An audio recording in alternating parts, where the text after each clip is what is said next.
Hi, I'm Sara and welcome to Hen Corner.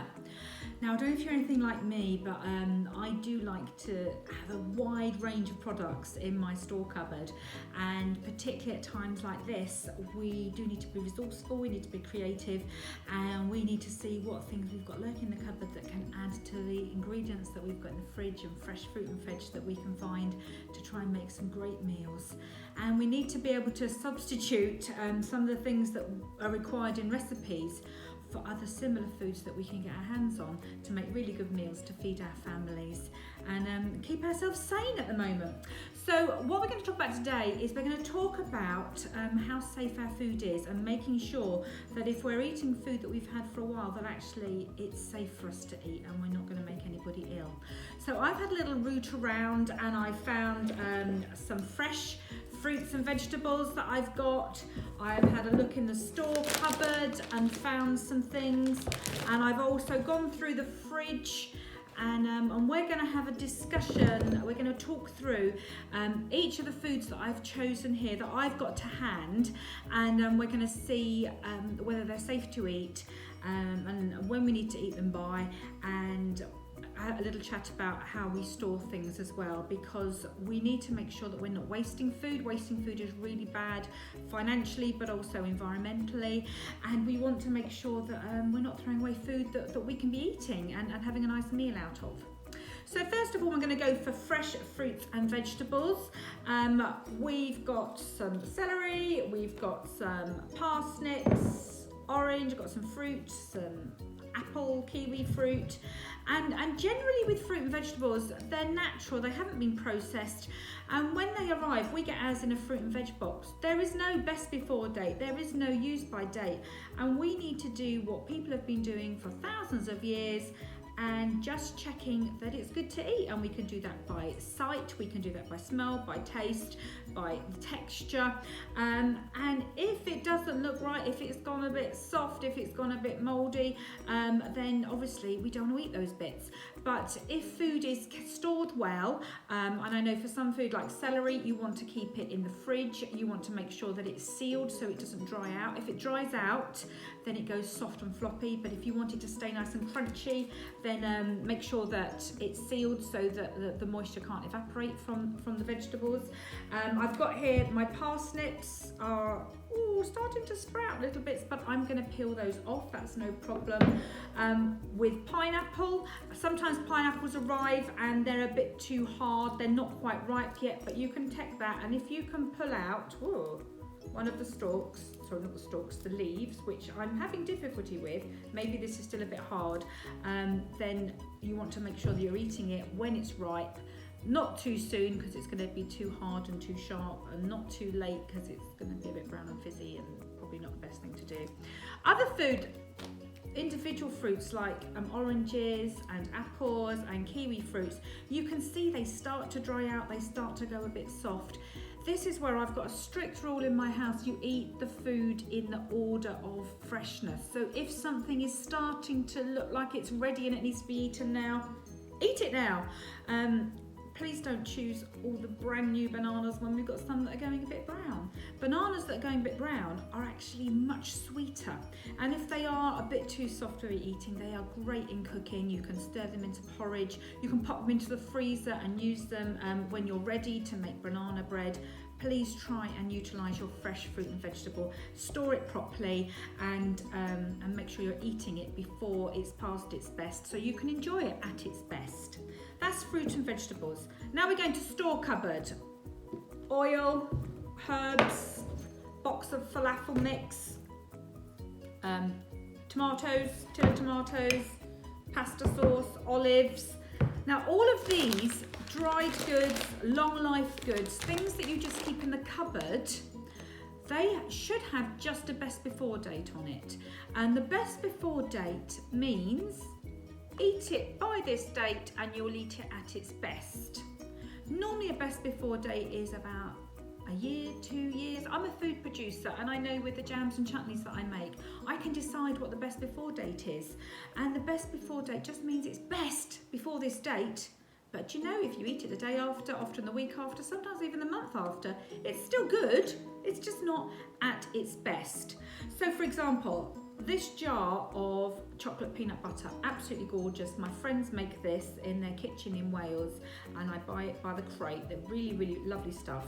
This one is out of its best before date because I did have a few and we didn't quite get through them as quickly as I thought I would. I'm now baking with them. I like to make a lovely chocolate twist sweet dough bun for these. It's past its best before date, best before 26th of June 19. So we're talking quite a bit past the best before date. But all that means is the consistency's changed slightly and the cocoa butter has risen to the top. So all you need to do, have it in a warm place, give it a stir, and it's absolutely fine to eat. It's not going to make you ill. Best before dates are just telling you that the food is best before that date, but it's still good after that date.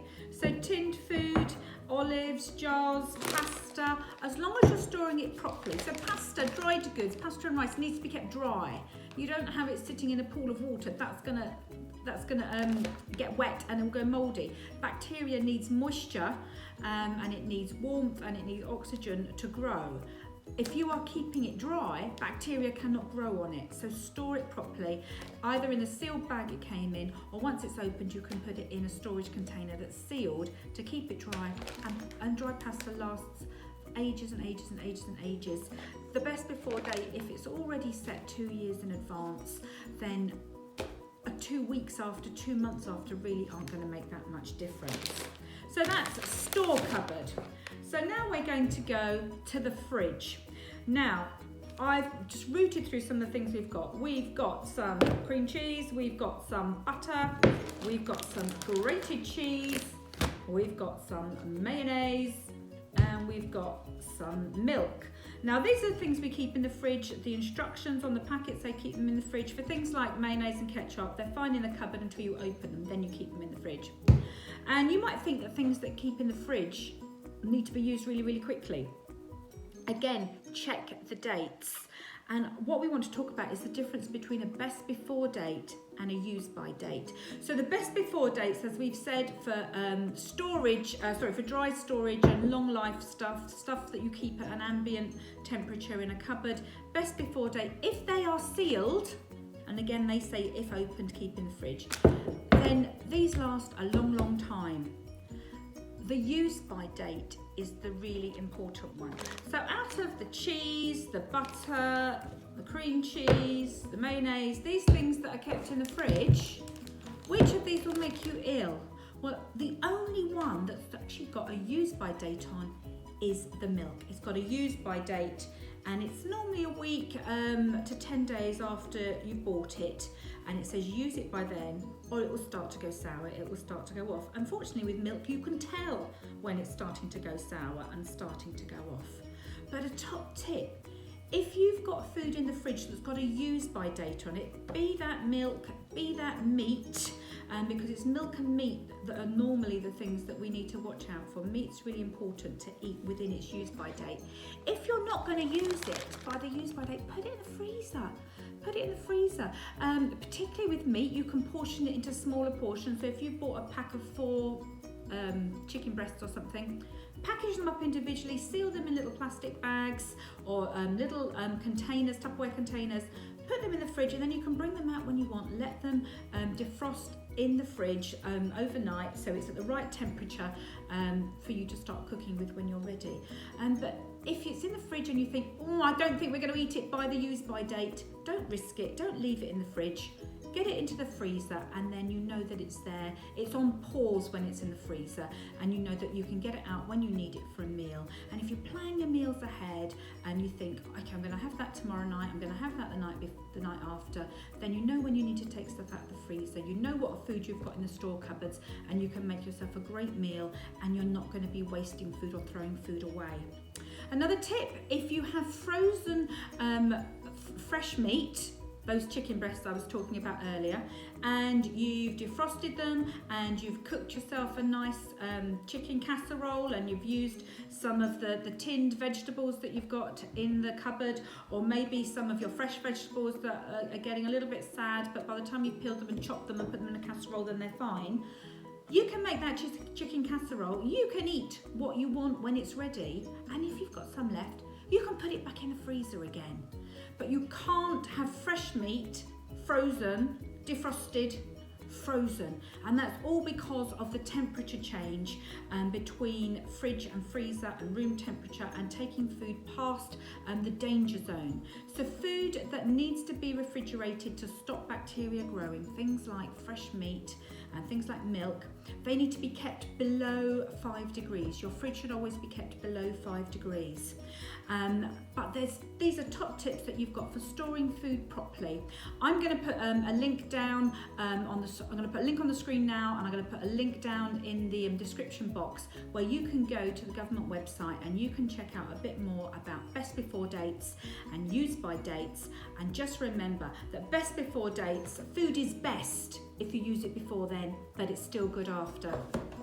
But if food has got a use by date on it, you need to use it by then, or store it in the freezer and defrost it when you're ready. If you eat or drink food past the use by date and it hasn't been frozen, it can make you ill. But here's to being creative, here's to storing our food well, here's to making sure that we stay healthy. And I hope you enjoy the tips that we've given you today. So join us on the journey, and we'll see you soon. Bye bye.